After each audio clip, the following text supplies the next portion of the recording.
तो बच्चों आज की इस वीडियो में हम डिफाइन करेंगे एक्सेलरेशन। एक्सेलरेशन क्या होता है, इसकी डेफिनेशन यहाँ पर हम लिख लेते हैं। The rate of change of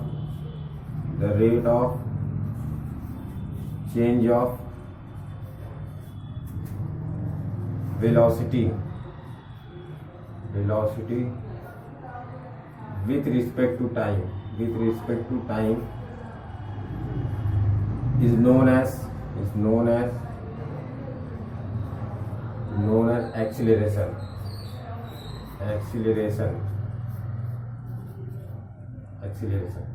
यानी अगर टाइम के रिस्पेक्ट में वेलोसिटी चेंज हो रहा है तो उसी को हम कहते हैं एक्सीलरेशन। यानी acceleration is equal to a is equal to होता है आपका वेलोसिटी अपॉन में टाइम, वेलोसिटी अपॉन में टाइम। इसकी यूनिट होती है यूनिट, यहां लिख लेते हैं यूनिट ऑफ एक्सीलरेशन। इसकी यूनिट होती है मीटर पर सेकेंड स्क्वायर। इसकी यूनिट है।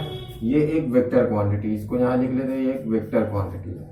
क्योंकि वेलोसिटी क्या है, वेलोसिटी भी एक वेक्टर क्वांटिटी। वेलोसिटी को डिफाइन करने के लिए हमें मैग्नीट्यूड के साथ साथ डायरेक्शन की भी जरूरत पड़ती है। इसीलिए ये एक्सीलरेशन भी, क्योंकि एक्सीलरेशन वेलोसिटी अपॉन टाइम है, तो ये भी आपका एक वेक्टर क्वांटिटी है।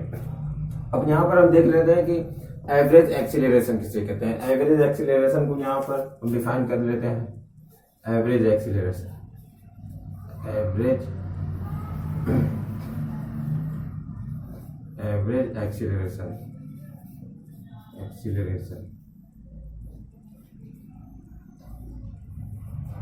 इसको भी हम लिखते हैं the rate of change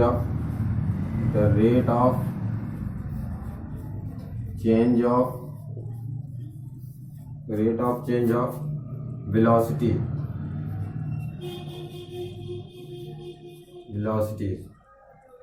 divided by time interval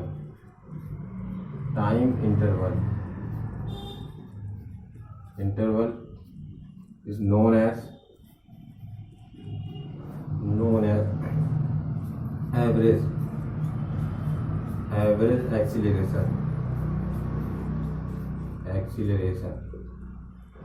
It is denoted by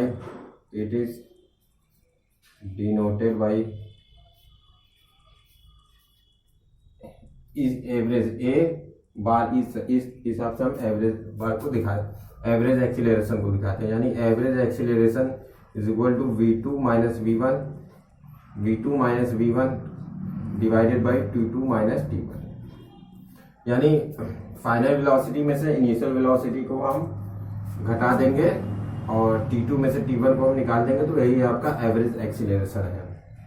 अब एवरेज एक्सीलरेशन को हम एक ग्राफ के साथ ऐसे यहाँ समझने की कोशिश करते हैं, जो कि आपका एनसीईआरटी बुक में एक एग्जांपल दिया हुआ है। उसी को यहाँ पर हम ग्राफ दिया है, उसी को हम यहाँ पर दिखा लेते हैं। एक्सीलरेशन टाइम ग्राफ यहाँ पर दिया है।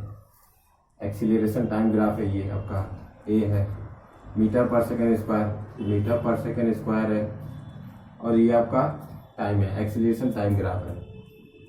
तो एक मान लीजिए कोई इस हिसाब से कोई आपका ग्राफ बन रहा है, यहाँ पर ड्रा हुआ है। तो ये आपका 0 है, टाइम आपका 0 है, 10 है, और ये 18 है, 20 है। अब ये आपका दिया है -12 दिया है, और ये आपका दिया है 4.8 दिया है आपका यहाँ पर। अब यहाँ पर हमें देखिए, हमें यहाँ पर एवरेज एक्सीलरेशन हमें फाइंड करना है फ्रॉम 0 to 2 टाइम। जब टाइम 0 से 10 सेकंड में है, और फिर यहाँ पर 10 से 18 सेकंड में, और 18 से 20 सेकंड में यहाँ पर हमें एक्सीलरेशन फाइंड करना है। तो यहाँ पर देखिए, इसको सॉल्व कर लेते हैं। 0 सेकंड से लेकर 10 सेकंड के बीच में हमारे पास एक्सीलरेशन क्या हुआ है यहाँ पर। तो देखिए एरिया हम यहाँ पर लिखेंगे, ये एरिया जो आपका है उसको हम यहाँ पर कंसीडर कर लेते हैं। यानी हाफ एरिया क्या है, ये ट्राइंगल है, ट्राइंगल का एरिया क्या होता है, half into base into height है। तो बेस आपका क्या है, यहाँ पर बेस आपका 10 है, इंटू हाइट क्या है आपका 4.2 है, 4.8 है, डिवाइडेड बाई टाइम क्या है आपका t2 minus T1, final time क्या है 10 माइनस 0, यानी ये आपका हो जाएगा अब ये 48 अपॉन 2 इंटू 10, तो ये आपका हो जाएगा 24, तो 24 divided by 10 is equal to 2.4 metre per second square. ये आपका 2.4 मीटर पर सेकेंड स्क्वायर आपका एक्सीलरेशन आया है कहाँ से 0 से t के बीच में, 0 से लेकर 10 के बीच में आपका एवरेज एक्सीलरेशन है। अब यहाँ पर हम फाइंड करेंगे 10 से लेकर 18 सेकंड, 10 से लेकर 18 सेकंड के बीच में हमारा एक्सीलरेशन क्या है। तो देखिए 10 से लेकर 18 सेकंड में कोई ग्राफ में नहीं है, तो यहाँ पर क्या लिखेंगे हम 0 metre per second square, 0 metre per second square. यहाँ 10 से लेकर 0 में क्या है कोई मूवमेंट नहीं हो रहा है, तो ये 0 मीटर पर सेकेंड स्क्वायर है। अब यहाँ पर हम देखेंगे कि 18 टू 20 मीटर, 18 सेकेंड से लेकर 20 सेकेंड में हमारे पास क्या है। यहाँ पे देखिए ये क्या है, रेक्टेंगल है। रेक्टेंगल क्या होता है बेस इंटू हाइट होता है, तो हम यहाँ पर बेस लेंगे।